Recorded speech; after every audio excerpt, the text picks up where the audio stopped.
এখানে ও কেন্দ্র বিশিষ্ট বৃত্তের মধ্যে এ ও এ বিসি একটি আয়তন।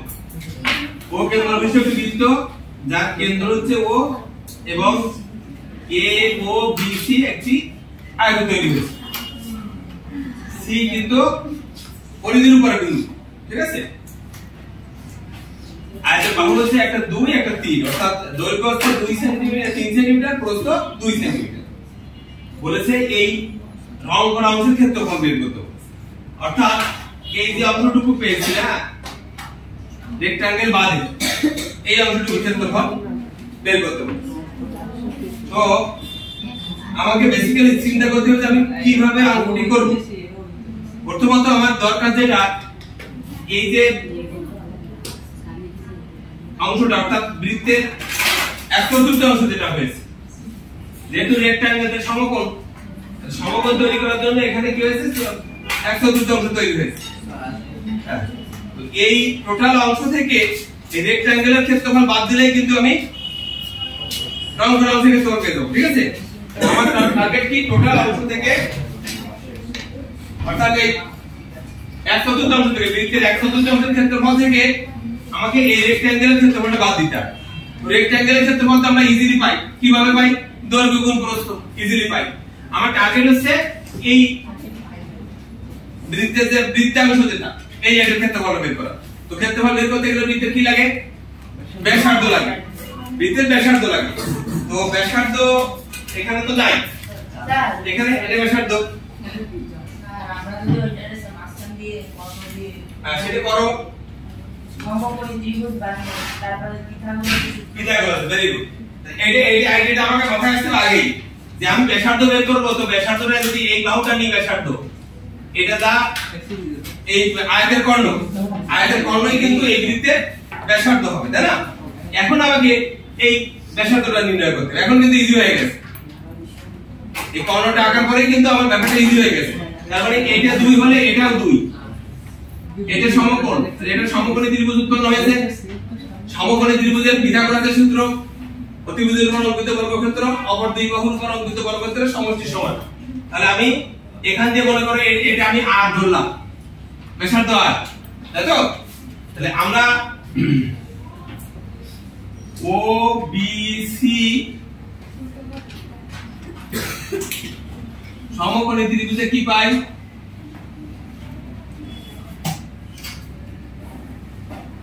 OC square equal two OB square plus BC square, ঠিক আছে।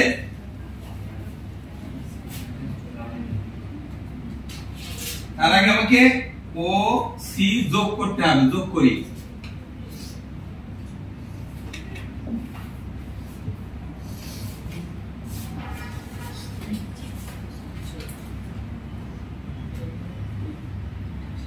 ধরি OC ইকুয়াল টু R, তাহলে OC square equal two OB square যোগ বা R স্কয়ার সমান এই OB মানে কত? 3 এর স্কয়ার প্লাস 2 এর square equal two 9 plus 4 equal to 13। আমার দরকার কি?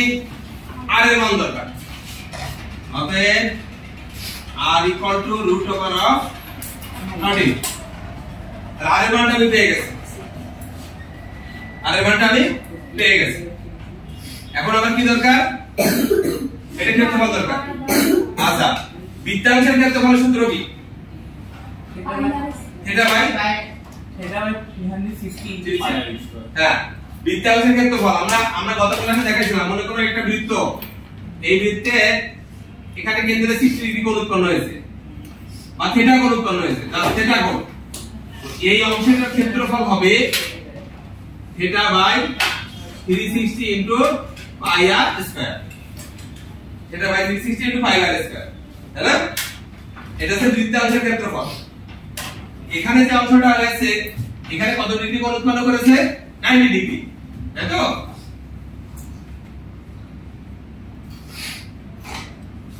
থিটা এখানে কত? 90 by 360 into pi r square. এটা হচ্ছে টোটাল আমার এই অংশটুকুর ক্ষেত্রফল equal to 1/4 into pi r মানে কত √13 খালি এর square equal to 1/4 into pi into 13 equal to 13/4 pi.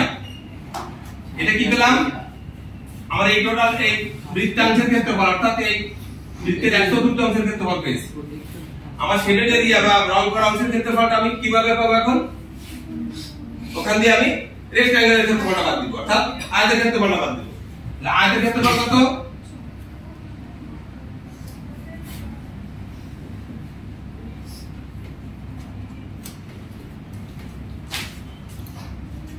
Three into 2 centimeter square equal to 6 centimeter square. এটা হলো সেন্টিমিটার স্কয়ার।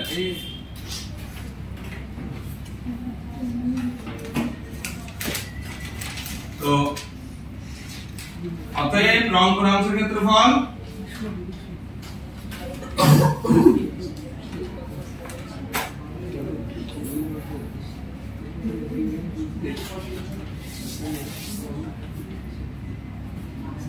Thirteen by 4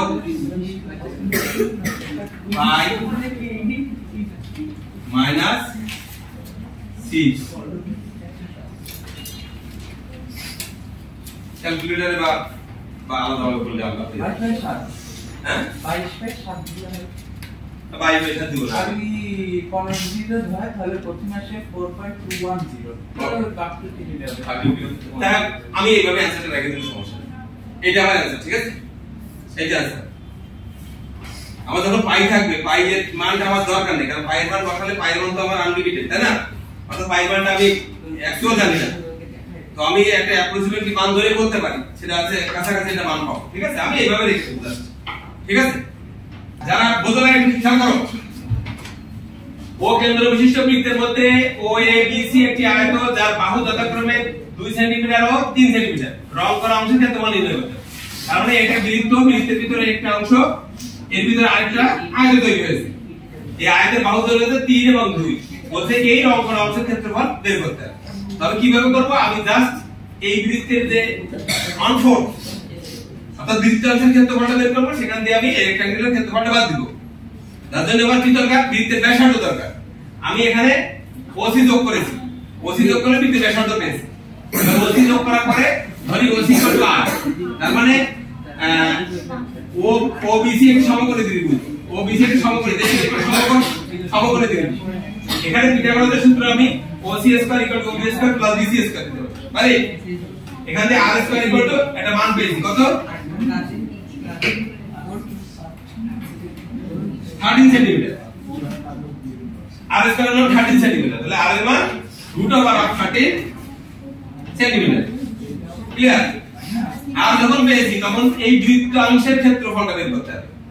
বৃত্তাংশের ক্ষেত্রফল pi by 360 into pi r square sorry theta by 360 theta এখানে 90 degree তাহলে 90 by 360 into pi r square এখানে pi r square মান আর এর মান বসিয়ে দিয়েছি আর মান √13 তার স্কয়ার মান বসিয়ে দিয়ে এখানে একটা মান পেয়েছি 13 by pi 13 by 4 pi centimetre square. এটা আমি কি পেয়েছি এই অংশটুকুর ক্ষেত্রফল পেয়েছি এই অংশটুকুর ক্ষেত্রফল।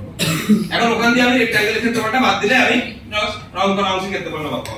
রং করা অংশের ক্ষেত্রফল পেয়েছি এই বৃত্তাংশের ক্ষেত্রফল বিয়োগ এই রেক্ট্যাঙ্গেলের ক্ষেত্রফল। দেখো রেক্ট্যাঙ্গেলের ক্ষেত্রফল আছে 3 * 2 মানে 6 সেন্টিমিটার স্কয়ার। এটা বাদ দিয়ে এখান থেকে একটা মান আমি পেয়ে যাব পাই এর মান 3.12 দিয়ে আমি এখানে একটা মান পেয়ে যাব। বুঝতে পেরেছ এইভাবে রেখে দিলাম ঠিক আছে।